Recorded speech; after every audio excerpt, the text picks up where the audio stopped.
Hello people, it's Mita Lestari and my guest now. Ciela, emang ini program. Sebentar, sebelum mulai gue mau kasih tahu dulu nih. Gue mau kasih tahu studio mini yang dia bilang. Jehan, lo datang ke sini, lo gue fotoin, gue punya studio mini. Ada mini studio ya? Gue masuk dong ke lantai 3. Set. Begitu gue masuk, mana studio lo? Di mana? Ini kota kecil. Lo lihat dulu nih gimana caranya orang masuk nih. Ini orang normal yang masuk. 1, 2, 3. Sekali lagi. Gue masuk sekarang ya. Nih pala gue. Di pala gue bisa Lu lihat pala dia. Aku bisa berdiri dengan normal guys. Dia normal dan masih ada 2 jari sisanya. Masih bisa ada sekitar seginian lah. Seginian. Jadi kurang lebih nih mini studio yang dia bilang cuman dia sama korinnya yang bisa masuk. Orang lain gak ada yang boleh masuk selain dia. Siapa yang bikin? Lu lihat nih gue begini. Gak ada bisa masuk. Astagfirullah. Inilah sahabat gue dari 12 tahun yang lalu sampai hari ini yang pekerjaannya adalah kalau nggak marah-marah ngeluh sama ya gue. Studio egois.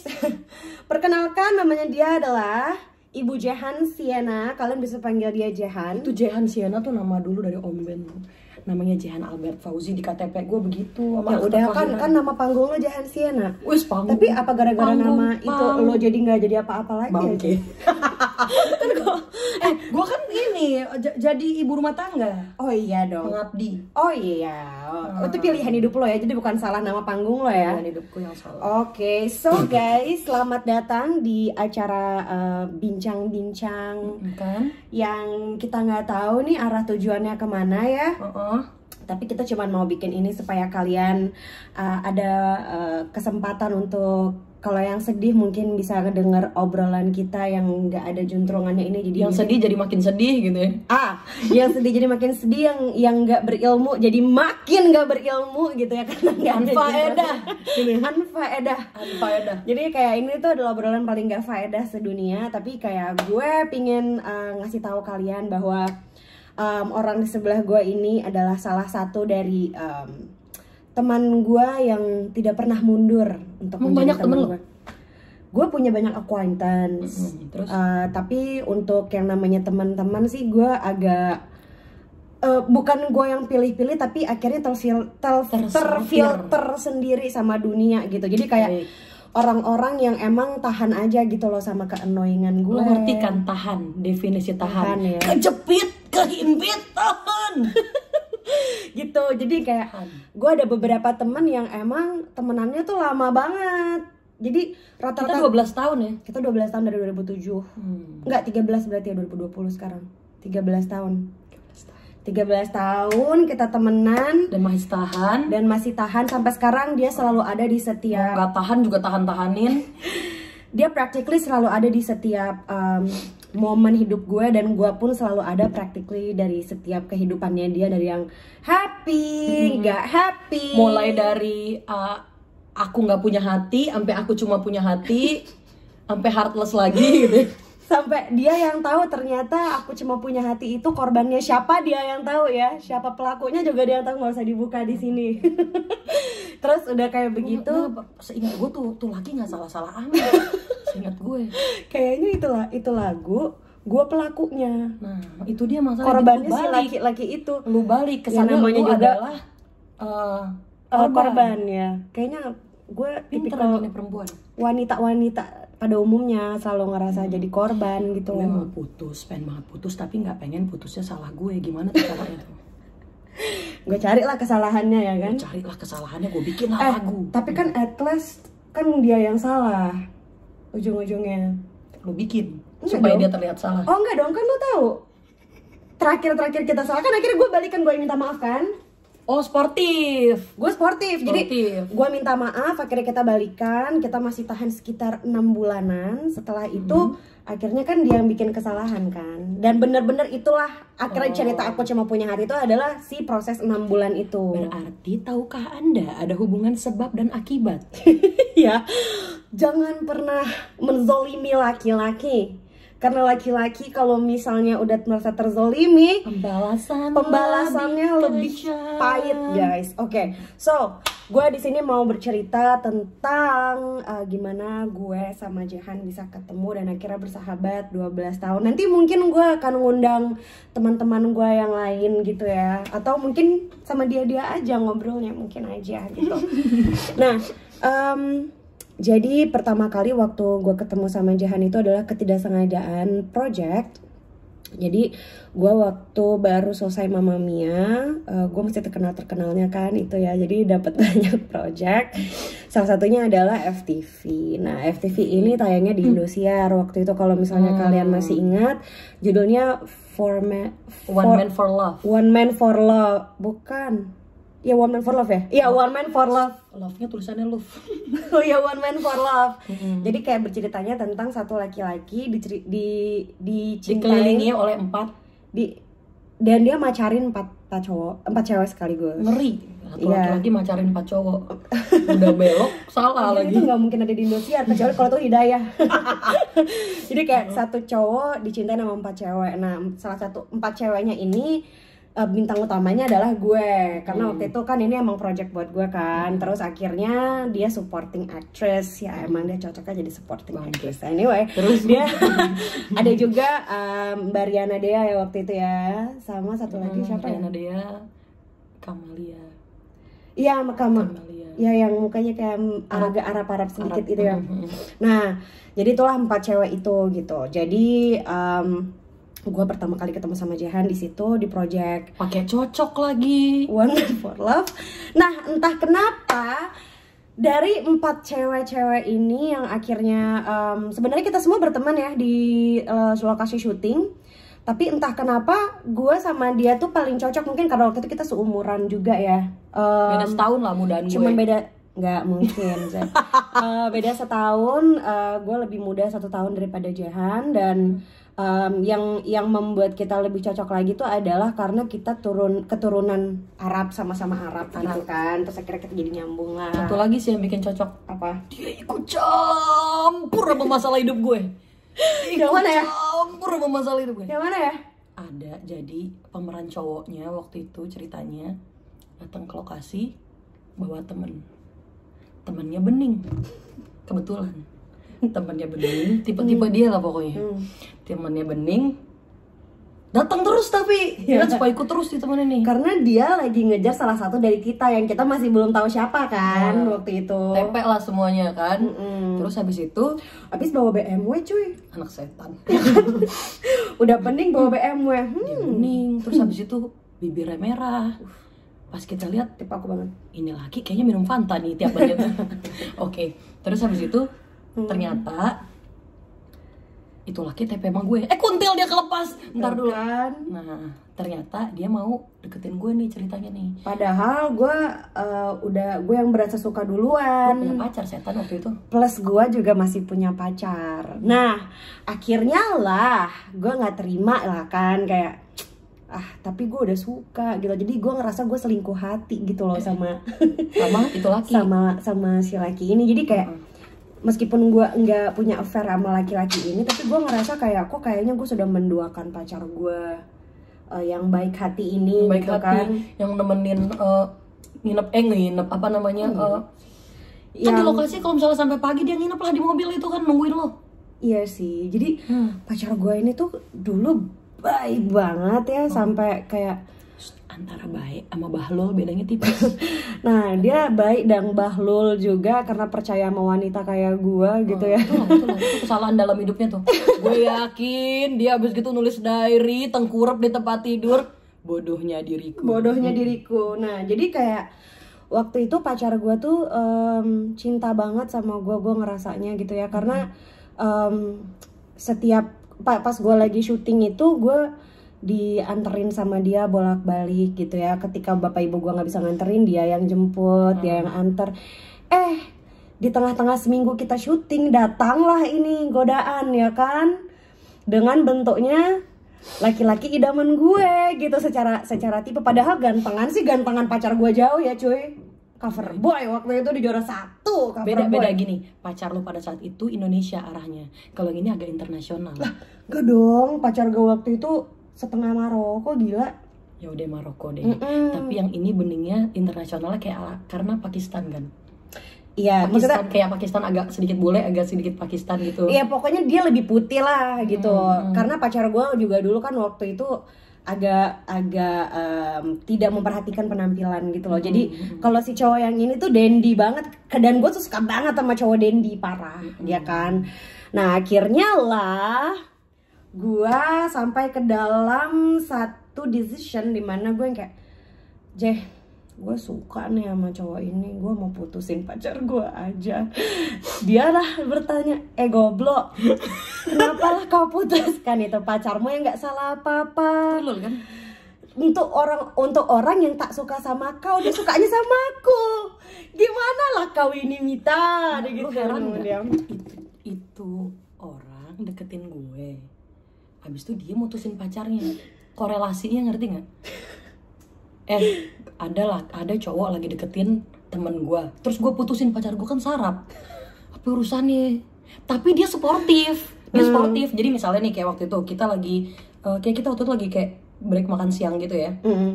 Terus habis itu kita jalan. Kalau nggak salah waktu itu yang nyetir siapa lagu? Gak mungkin lu nggak bisa nyetir sampai sekarang. Gue lah pasti yang nyetir waktu itu. Gue nyetir, terus habis itu dia ngeliat ke mobil di sebelah.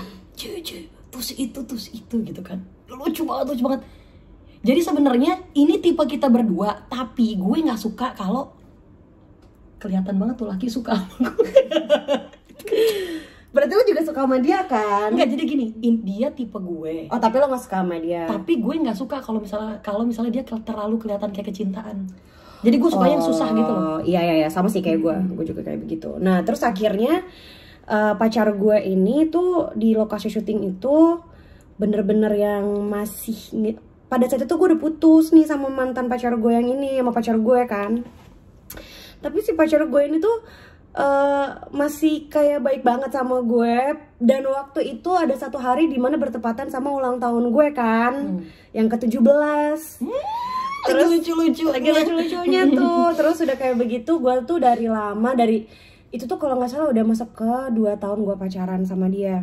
Jadi gue bilang bahwa gue umur 17 tahun gue pingin dikasih surprise yang gede, sama dikasih kue yang bentuknya KTP, karena gue bangga udah punya KTP kan. Akhirnya pada saat itu, malam itu dia dalam kondisi gue sama dia lagi putus, dia tetap menjemput semua sahabat gue di SMA. Terus dia tetap ngumpulin fans gue. Dia bikin lilin bentuknya 17 atau love ya, gue lupa. Terus udah kayak begitu jam 12 dia pokoknya jadi kayak ketua IO-nya gitu deh. Dia ngeceritain ini kayak terbayang-bayang, kayak masih teringat-ingat gitu ya. Karena itu adalah itu ada Bar lu nonton Bar. Enggak, Bari udah tahu Bari sih udah tenang dia udah hati sama lo. Iya. Bini gue mau ngapain aja approve. Bini gue mau ngapain aja sok. Iya, yang penting kan ada ininya ya, ada fulusnya masuk ya kan. Enggak sih, karena gue sama Bari juga buka-bukaan banget soal mantan. Santuy, ya? Nah terus udah kayak begitu, akhirnya dia masih bikin kayak begituan dan lain-lain. Tapi dia masih minta balikan juga pada malam itu. Tapi gue tetap tidak terima karena gue masih suka sama cowok yang suka sama dia ini. Masuk akal. Nah ya udah, sampai akhirnya waktu berjalan, syuting kita berakhir, gue masih putus sama pacar gue, dan gobloknya dia pacaran sama cowok itu. Sebentar, ada ceritanya. Gue kesel banget jujur sih, J. Dia udah tembak 2 kali. Ai tolak, Ai tak suka, ya kan. Ketiga kali itu ulang tahun gue ke-18. Jadi kalau dia kan 29 Juni, gue 28 Juli. Jadi bulan depannya itu gue ulang tahun. Nah dia mendekati sepupu gue nih. Terus habis itu bikin surprise. Dia datang ke lokasi syuting gue waktu itu. Dia bawa kue lah buat kru satu lokasi segala macem. Pokoknya kayak yang dilakuin sama mantan pacar gue gitu. Nah, dia contek mungkin tuh ya. Nah itu lah. Udah, terus habis itu setelah dia bikin surprise original, besoknya gue mikir, kesian juga udah usahanya udah lumayan maksimal. Terus? Ya aku terima lah. Lagi nggak ada siapa-siapa juga waktu itu. Ya jadi emang anak ini agak murahan juga sih lebih tepatnya gitu. Nah terus udah kayak begitu, yang membuat kita lebih dekat lagi, awalnya kita masih biasa-biasa aja sih, nggak yang terlalu gimana-gimana, sampai akhirnya beberapa kali pada saat 2007 tersebut, itu 2007 kan, 2007 ibunya 2007 Jehan, ya? Iya. Oh 2008 cuy. Enggak, 2007. Kan gue 91. Oh bukan, yang Oh 2008. Jadi 2008 juga sih kita syutingnya. Karena kan gue 17 tahun kan. Kan gue 91. Iya. Nah 2008 gue juga beberapa kali nganterin Jehan ke rumah sakit. Pada saat itu ibunya Jehan lagi dirawat di Darmais ya. Cancer waktu itu. Waktu itu masih kena cancer. Sampai akhirnya sampai akhirnya nggak lama dari proses syuting udah beres, dapat kabar kan Juli ya? Iya. Juni. Nggak terlalu jauh kok dari Juni, Juli, Agustus, September, Oktober, November nyokap meninggal. Nah, berarti kan kayak beberapa bulan setelah kita syuting, kita udah sebenarnya sempat nggak ngobrol kan ya, Je? Sempat nggak ngobrol sampai akhirnya di November Jehan ngabarin bahwa ibunya meninggal dunia gitu, dan aku datang ke rumahnya Jehan di Cempaka Putih ya kalau nggak salah. Petamburan. Di Petamburan itu tahun 2008 November. Terus akhirnya kan lo datang sama nyokap gitu kan, sama adik-adik. Sudahlah, setelah itu dan setelah kita merasa dekat gitu, dan Jehan akhirnya ketemu sama seorang teman yang akhirnya ngerasanya gue tulus lah gitu, padahal gak juga sih. Terus kayak terus kan ada Ibu Ani kan, ada Ibu Yamita kan. Nah, ini ibu enak. Nah iya, jadi karena Jehan itu kan dia sudah nggak punya ayah dari umur berapa? Bokap umur 9 tahun, 2009. Kau 99. Ya berarti pas Jehan umur 9 tahun. Pokoknya dia pas gue ketemu keluarga lo tuh kayaknya dia punya keluarga lagi aja, dia punya orang tua lagi gitu. Karena dia kan sebenarnya pas ini ngapa jadi kayak jalinan kasih ya ceritain hidup gue ya? Enggak kan, gue ceritain. Abis gini ada lagi Jehan masuk panti asuhan, ada nggak lagi nggak abis ini? Emang lo pernah masuk panti asuhan? Enggak, setan nggak pernah. Iya, gue udah makanya karena lo nggak pernah masuk. Oke, pokoknya begitu singkat cerita. Jadi kayak karena Jehan memang sudah lama tidak memiliki hubungan yang enak. Bukan hubungan yang enak ya, merasa menjadi seorang anak gitu loh. Maksudnya yang kayak bapaknya sudah meninggal pada saat dia umur 9 tahun, ibunya juga lebih banyak menghabiskan waktu di rumah sakit ya waktu itu ya. Jadi tugasnya Jehan bekerja gitu kan, karena memang dia adalah tulang punggung keluarga. Itu yang gue bangga dari lo, karena Jehan itu adalah tulang punggung keluarganya dia gitu, karena dia tinggalnya sama uminya tuh neneknya dia gitu, dan dia punya adik-adik banyak banget, dua, dan masih ada sepupu-sepupu juga yang lo biayain juga kan. Jadi kayak gue hitungnya itu sebagai adik-adik lo juga gitu. Jadi gue bangga banget sama dia. Kenapa gue mau berteman sama dia sih? Karena bukan ngelihat cerita sedihnya karena dia nggak punya orang tua apa gimana, bukan. Tapi kayak lebih yang ini adalah salah satu orang yang mesti gue pelajarin nih hidupnya gitu. Terus udah kayak begitu, pas gue undang ke keluarga gue, dia ngerasa nyaman sama bapak ibu gue. Dia ngerasa bahwa kayak akhirnya dia punya sosok orang tua lagi di hidupnya gitu. Jadi dia datanglah tiap kali, hampir tiap minggu dia nginep di rumahku. Lu pernah ngumpul ya cuy di rumah gue? Anjir. Gue inget anjir, dia pernah ngompol di rumah gue, di kamar gue, di kasur lipet gue. Gue kayak, kok ini bau pesing? Gue tanya lah sama adek gue, lu pipis ya? Gue bilang gitu, enggak mbak, kayaknya Jehan. Terus udah kayak begitu sih Jehan, gue inget banget. Jadi waktu itu gue inget dia tuh punya deodoran wangi banget, wanginya enak gitu. Nah, supaya gue tahu tuh dia malam-malam dia bersihkan itu bekas ompolnya, terus dia wangikan pakai deodorannya. Tapi kenapa bisa ngompol ya? Gue nggak paham. Mungkin lo terbiasa jadi orang susah, lo nggak biasa tidur pakai AC, lo tidur pakai AC lo ngompol Jehan. Astagfirullahaladzim. Nah, maksudnya itulah gue sama Jehan kayak, kalian jangan kaget ya kalau misalnya ini obrolan kita tuh kayak, kok kita bisa ngomong kayak gitu sama Jehan? Oh percayalah, Jehan bisa lebih parah ngomong sama gue. gue dari awal baru kenal aja gue dibilang botol Yakult. Karena dia bilang botol Yakult kan dari zaman dulu sampai hari ini kagak pernah bertumbuh. Nggak pernah. Gue kayak begitu. Gue kayak botol Yakult segede gini. Nah, Kayak itulah gedenya dia. jadi kayak dari gue umur 17 sampai gue umur 29 sekarang gue nggak pernah bertumbuh practically gitu. Terus udah kayak aja begitu. udah. Terus gue dibilang kayak ada mikrofon lah di ketek gue karena gue ngomongnya ketawa banget. Jadi kayak gue nggak pernah punya image yang baik di hadapan orang lain kalau misalnya gue bawa dia di samping gue. Jadi pas dia lahir, Bu Ani lahir, pas ari-arinya keluar ada mikrofon nempel di sini Sama speaker ya cuy. sama speaker. Nah itulah yang bikin kita dekat. Akhirnya kita udah deket dari situ sampai dia menikah duluan. Gue tetap datang. Dia tinggal di Kalimantan pun pas gue nyanyi di Kalimantan dia tetap ngehampirin gue. Kita pun nggak lose kontak sama sekali. Kita tetap yang Kita nggak lose kontak tapi kita lose control gitu ya. kita selalu lose control. Terus udah kayak begitu pas gue menikah pun gue selalu ada sih practically di hidupnya dia kayak Lu dia nikah gue lagi hamil bawa jabut. gendang marawis gitu. Iya. Gede banget perut gue. Iya, gue practically jadi babysitternya dia untuk hampir 3 anaknya pas lagi bayi gitu ya.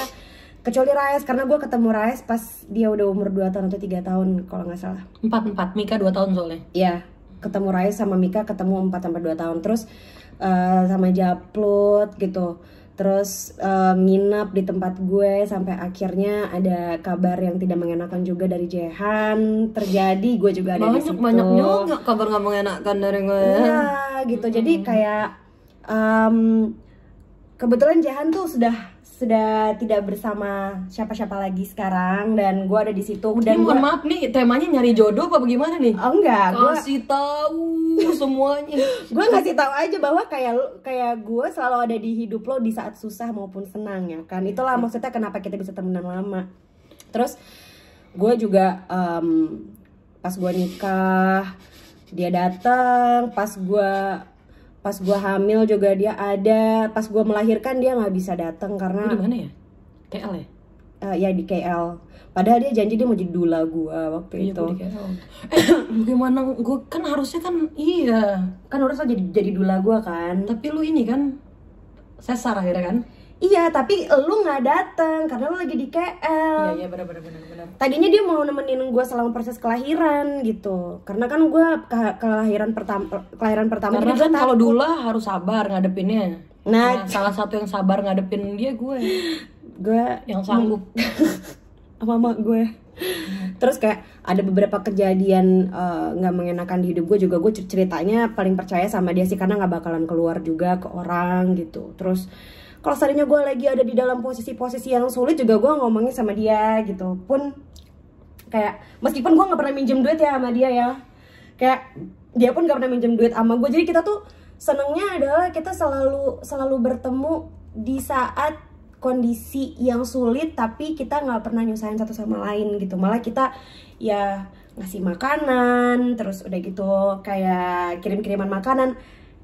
Gila ya, emang kayaknya jodoh emang sih. Kayak gue punya rumah baru cuma beda 10 menit guys sama rumahnya dia gitu. Kayak sengaja gue duluan kan yang tinggal dekat sini. Gue nggak tahu cuy rumah lo gue masih lu bilang Bekasi tuh otak gue Bekasi yang ada segitiga yang balik gini. Cuy, lu kalau misalnya ngomong Bekasi kesannya gue mesti naik roket.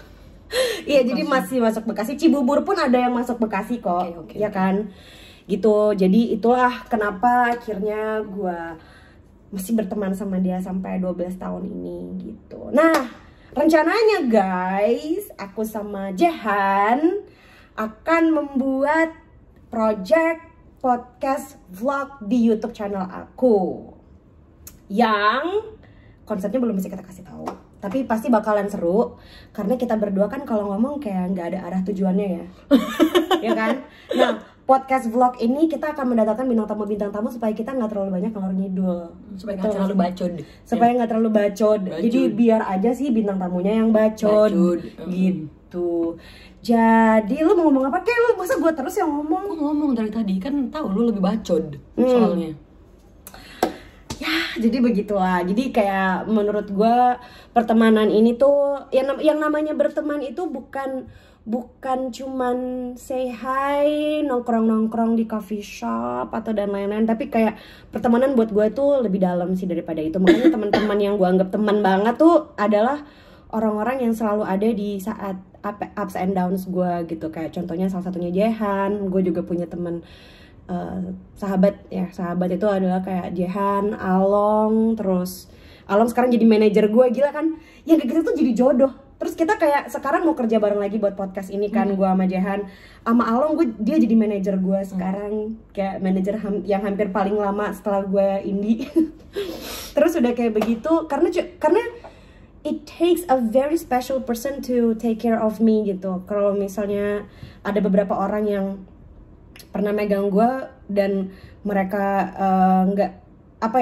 bukan nggak cocok ya, mungkin karena guanya yang punya masalah gitu sama diri gue sendiri, pasti mereka lebih tahu lah. Gue nggak bilang lo punya masalah sih, tapi memang special treatment aja kalau harus special treatment. Nah, jadi kenapa kita emang harus kerja sama sahabat gue. Jadi sahabat gue tuh malah jadi teman-teman juga gitu. Dan gue punya sahabat juga, ada Vegas, terus ada nah makanya gue tuh sampai susah nyebutin karena sahabat gue tuh nggak banyak gitu. Tapi teman-teman gue tuh gila banyak banget, apalagi acquaintance gue tuh banyak banget.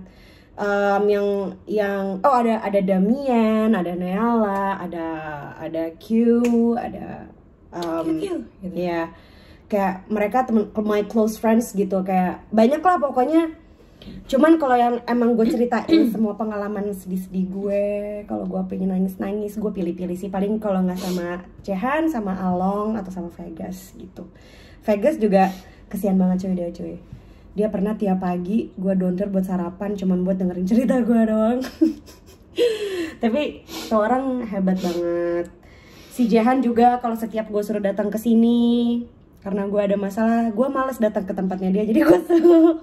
Karena kalau datang ke tempat gue banyak lah itu. Ada minions di rumahnya, 3 biji yang akan lompat dan juga salto. Mana bisa kita cerita lah. Itulah. Gak bisa lah. Itulah. Dan ternyata anak gue behave banget dibandingin anak-anak gue cuy. Gue ngerasa kayak behave atau tertekan dapat ibu begini. Oh tidak. Katanya gini, aku nggak boleh ngapa-ngapain. Ya enak aja loh. Enggak lah. Gitu. Si Kala tuh harus duduk dengan baik. Oh tidak. Kala itu lagi diajarkan untuk menjadi royal family. Nah kan. Enggak sih. Begini-begininya nih. Nah enggak. Jadi terus, emang ternyata didikannya ntar lu mesti kasih tahu didikan Kala bagaimana perpaduan antara budaya Eropa dengan keraton Jawa Madura memang disiapkan untuk menjadi suaminya para putri raja. Yes. Gitu. Jadi siapapun yang dapat mendapat anak gue sebagai suaminya, you will be treated like the princess. Royal family. Ingat ya, tidak mudah punya mertua begini. Ingat anak-anak, Kala sekarang umurnya mau 2 tahun. Untuk bayi-bayi usia 10 bulan, bayi usia 1 tahun, ingat kalau nonton ini nggak mudah punya mertua begini. Ingat? Jadi kalian juga harus menyiapkan diri kalian untuk menjadi royal family. Enggak sih ya, tapi Kala tuh gue practically banyak belajar dari Jehan sih untuk mendidik anak. Jadi kayak tidak terlalu dibebaskan, tapi juga tidak terlalu dimarah. Jehan tuh nggak pernah terlalu marah sama anaknya. Dia selalu, gue banyak ngeliat Jehan sih dalam ngurusin anaknya Raes gitu ya, apalagi Raes sih special edition. Jadi dia tuh melatih Raes dengan cara yang disiplin, tapi juga memperlihatkan bahwa what you did is something that you have to pay gitu. Kayak lo kalau misalnya sudah melakukan itu ya ada konsekuensi yang harus lo bayar gitu, ya kan? Nah itu yang lagi gue terapin sama Kala. Jadi menurut gue tidak bener-bener strict sama sekali. Kalau misal kata nyokap gue malah, gimana sih kamu terlalu membebaskan Kala deh, gini gitu kan? Pilihan. Nah enggak, tapi menurut gue malah gue mengajarkan Kala lebih apa ya? Gue membangun komunikasi sih sama kayak yang gue pelajarin dari Jehan. Kayak dia juga selalu membangun komunikasi sama anak-anaknya bahwa kenapa dia nggak boleh pegang ini karena ini adalah A B C D E, atau Iya, karena kenapa anak sekarang pinter banget, mereka akan tanya, Betul. kenapa aku nggak boleh pegang listrik? Hmm. Kalau kamu pegang listrik, kamu bisa kesetrum. Kayak Iya kan? gitu. Kamu pegang sesuatu yang panas, tangan kamu akan panas. Gue kasih nggak dia pegang yang panas? Selama itu nggak bikin luka, nggak bikin cacat, gue kasih. Iya. Pegang gelas panas, oke, dan touch it. Pas dia touch, oh panas. Iya. Lo tahu. Dan itu yang gue kasih juga sama Kala gitu. Jadi kadang-kadang kan anak-anak seumuran Kala yang udah masuk 2 tahun kan dia full of curiosity ya. Kayak dia suka penasaran. Kayak kalau gue minum apa, gue ngapain, dia suka mau mencoba gitu. Gue bilang, jangan Kala panas gitu. Ini teh panas, jangan Kala panas. Dia tetap mau pegang. Akhirnya gue kasih pegang, panas. Gue kasih lagi, mau pegang lagi nggak? Dia nggak akan mau gitu. Jadi kayak Harus ada reasonnya, woi. Lu ngelarang gue harus ada reasonnya gitu kan. Yes, jadi kata-kata kadang-kadang nggak cukup gitu kan. Jadi emang harus ada sesuatu yang emang dia experience sendiri gitu. Dia nggak akan percaya sama sesuatu yang dia tidak experience sendiri. Dan itu yang gue pelajarin dari sahabat gue ini gitu. Jadi Ada benernya jadi ya dikit ya. oke lah, ada faedahnya dikit lah berteman sama lo gitu. Lumayan dikit lah. Oke lah. Jadi lo udah berapa kali ya datang ke ulang tahun gue ya cuy? Udah berapa kali ulang tahun ya lo ada di hidup gue? Ulang tahun ke-17, ulang tahun ke-29. Enggak dong. Oh iya, ulang tahun 28 dan 29. Iya, 28 29. Kan sebelum itu kan lu 17 terus lo 18 bla bla bla, gue udah menikah. Udah tinggal di Kalimantan. di Balikpapan terus di Kuala Lumpur. 28 yang mana ya? 28 waktu lo hamil. Waktu gue hamil. Lo hamil. Gue ada Zafran. Lo hamil, lu udah nikah itu. Iya, gue lu udah nikah ya, iyalah lu hamil, lu udah nikah, Bahlul. Gue rayain di mana ya? Di salah satu restoran di Senopati. Oh, seafood ya? Seafood restorannya? Kayaknya deh. Iya. Sama Bu Ani juga waktu itu. Sama ibu sama bapak. Terus 29 ini ya kemarin. Cuman teman-teman deket gue doang karena COVID-19. Terus kemarin dia ulang tahun. Baru kemarin literally tanggal 20 Juli ya? 28 Juli. Iya, 28 Juli. Lu Cancer juga berarti ya? Leo. Sama kayak anak gue, Leo. Gitu. Terus ya udah practically itulah 30 menit apa? Hati-hati. Kenapa? Sayang ngebel. Anak gue. Sayang ngebel. Tapi kalau misalnya sahabat gue satu lagi ada namanya Anggun di Bali. Jadi Anggun itu dia juga Leo. Jadi sahabat gue tuh rata-rata Leo guys. Dia Leo, gua Leo gitu. Terus gue lagi Anggun Leo. Anak gue Leo. Jadi adik gue juga Leo dan dia paling dengerin gue. Vira. Iya. Jadi emang kayaknya makanya anak gue tuh kalau misalnya dia udah nggak mau dengerin siapa-siapa, papanya langsung manggil, "Mama, Kala nih." Gue cuma, "Kala." Dah ciuman kita langsung berhenti. Jadi kayaknya gue emang kayak pawang Leo sih. Gue pawang singa. Gue ular dalam box. Oke, pawang singa gue. Gitu. Jadi guys, terima kasih udah denger kita ngoceh berdua. Karena kalian akan sering mendengar kita ngoceh ke depannya. Insya Allah ya di YouTube channel gue. Nanti gue sama Jahan akan bikin satu program, sekali lagi kita bawa sounding di YouTube channel gue berupa podcast vlog yang konsepnya pasti menarik dan very inspiring ya. Mudah-mudahan kalian juga bisa suka dan juga bisa mungkin bisa belajar hal-hal baru. Betul, dan juga bisa tersadar sama hal-hal yang kalian belum sadar sebelumnya. Karena banyak banget anak-anak muda di luar sana yang terlalu menikmati masa mudanya sampai lupa bahwa ada yang namanya masa tua gitu. Jangan kayak kita dulu kayak gitu, hampir kayak gitu ya Jay. Maksudnya yang kayak kan kita punya sesuatu yang bikin kita tetap tahu gue enough nih sampai sini nih.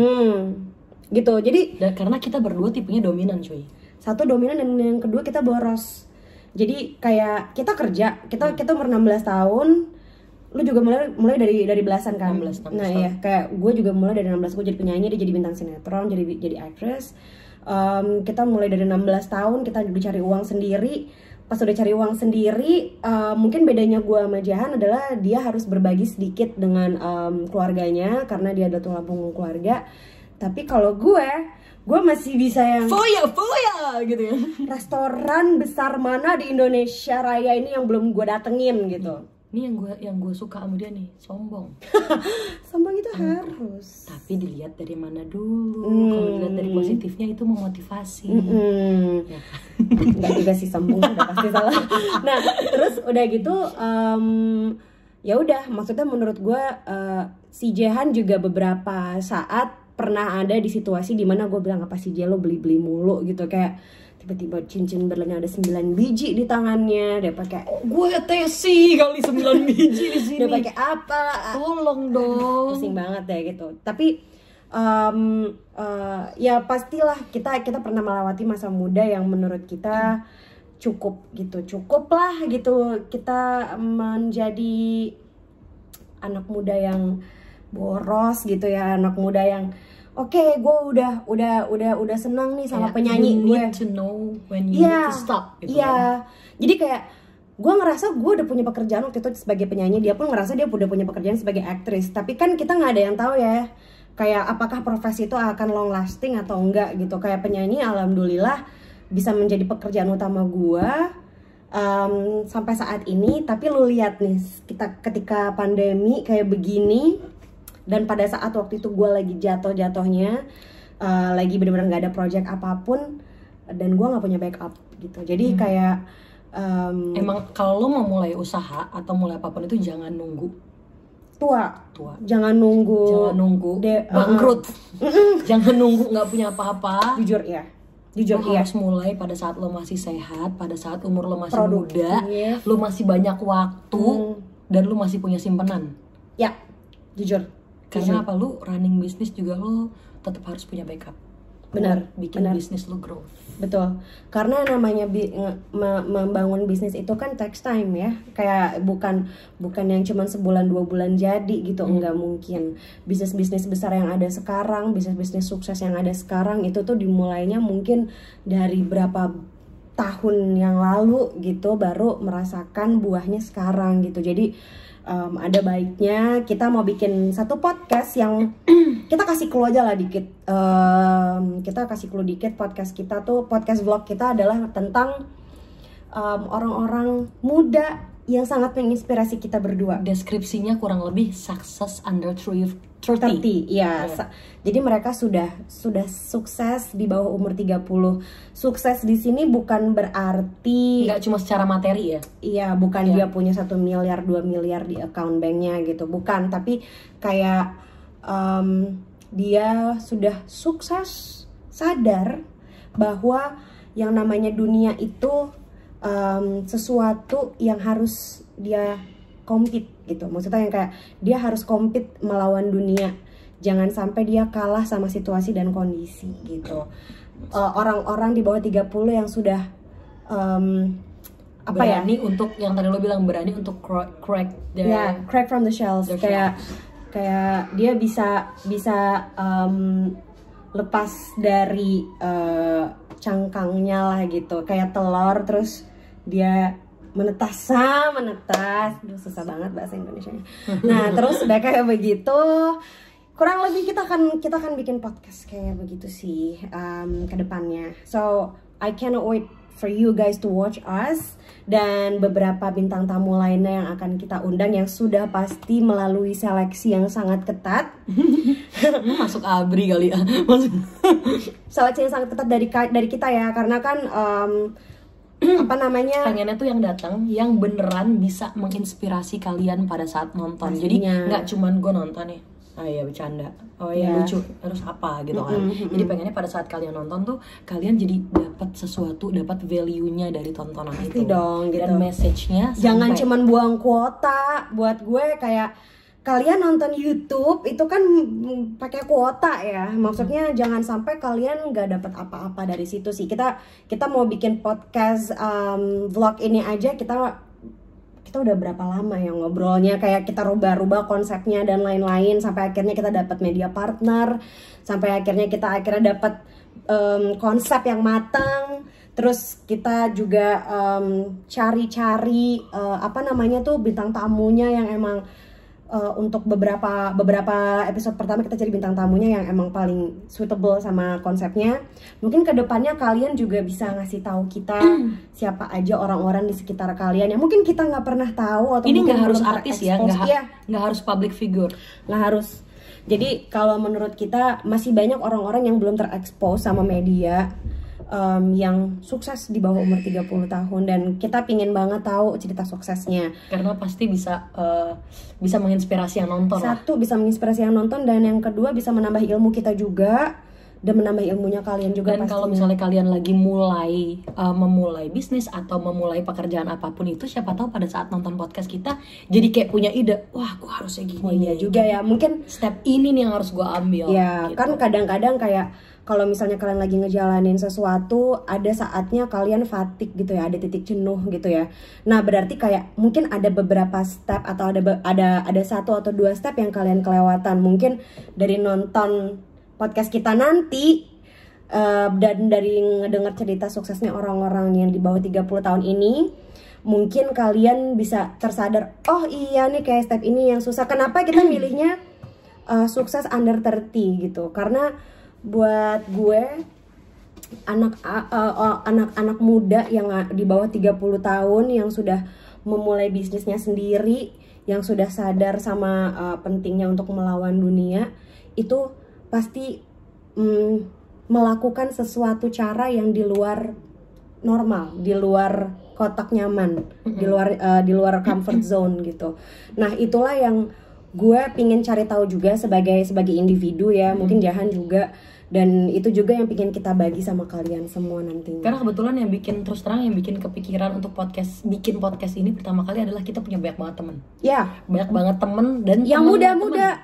Dan temennya temen gitu, misalnya pas kita lagi ngobrol, lagi misalnya tadi kenalin yang lain kayak gitu. Tiba-tiba pas ketemu, wih keren nih anak nih. Terus pasti ada ilmu yang bisa kita ambil dari pertemanan baru kita. Ya, meskipun dia lebih muda daripada kita ya, gitu. Tapi kayak contohnya kayak Vegas tadi. Iya, Vegas kan lebih muda daripada kita. Baru 25 tahun, tapi pada saat gue ngobrol sama nih orang kayaknya enak nih teman. Dia sudah mungkin melalui lebih banyak ups and downs daripada kita berdua gitu di dunia industri dan bisnis gitu. Kan kita berdua juga punya bisnis kan gitu. Jadi kayak we wanna learn something from them. Si bintang tamu learn something new sih. Ya, learn something new atau learn something that probably we missing gitu, kayak mungkin ada beberapa step yang kita nggak pernah masukin sebelumnya dan kita bisa dapat dari situ. So, step yang kita skip gitu kan? Iya, sudah pasti. Jadi, thank you very much. Ini adalah sejenis perkenalan kita berdua, bahwa kita berdua akan bikin satu project bareng, Mita dan Jahan. Dan gue mau minta tolong sama kalian, kira-kira kalau misalnya kita berdua bikin timnya namanya apa, tolong tulis di komen di bawah supaya mungkin kalian bisa kasih kita ide. Namanya terus apa ya? MJ kayak Michael Jackson nggak bisa deh. Atau misalnya ada selain nama tim ya, selain nama podcast ini, atau mungkin ada ide-ide bintang tamu si ini nih, ini menginspirasi banget, mungkin juga bisa orang ini kasih tahu. Iya, itu juga bisa dikasih tahu, karena kan kita nggak selalu in touch ya sama yang kayak begitu, karena kita sih lebih akan fokus sama seseorang atau orang-orang yang sukses tapi belum terlalu terekspos sama media gitu. Jadi kalian akan jadi informan kita ke depannya. Oke? So thank you very much. Terima kasih sudah dengerin kita ngoceh selama 43 menit ini. Sampai jumpa, dan mungkin di minggu depan insya Allah kalau semuanya lancar kita akan mulai syuting pilot. Jadi gak sabar buat kalian semua buat nonton kita berdua dan program kita berdua. Oke. Sampai ketemu.